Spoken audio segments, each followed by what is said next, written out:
Get Hard is a movie about how Will Ferrell goes to prison for embezzlement. And he's about as hard as a wet marshmallow. Not ready for a night in prison, and not really ready for even a night in the Ramada. But the big hurdle to seeing this movie is going up to the counter and saying, "One for Get Hard." Kind of a challenge not to sound like a giant pervert. But they love pushing stereotypes in this movie.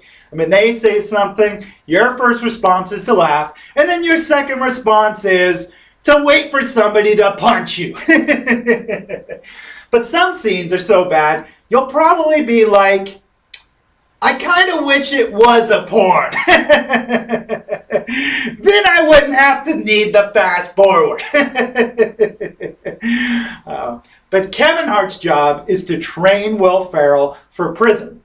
And he must have taken one look at the script and been like, only in Hollywood will they pay me to spray Will Ferrell in the face with mace. I wonder how much they'll pay me to give him the chair.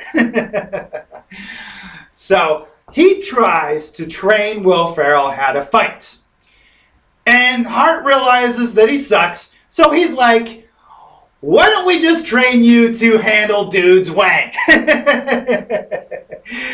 And that's when you realize, kind of weird to be in a theater with 30 strangers. But eventually, Will Ferrell realizes Hart knows nothing about prison. So Will Ferrell's like, why don't we break up? And they break up for 5 minutes. I've seen longer fights in kindergarten. But they know they need to make up because they only have 15 minutes of movie time to find out who framed Ferrell.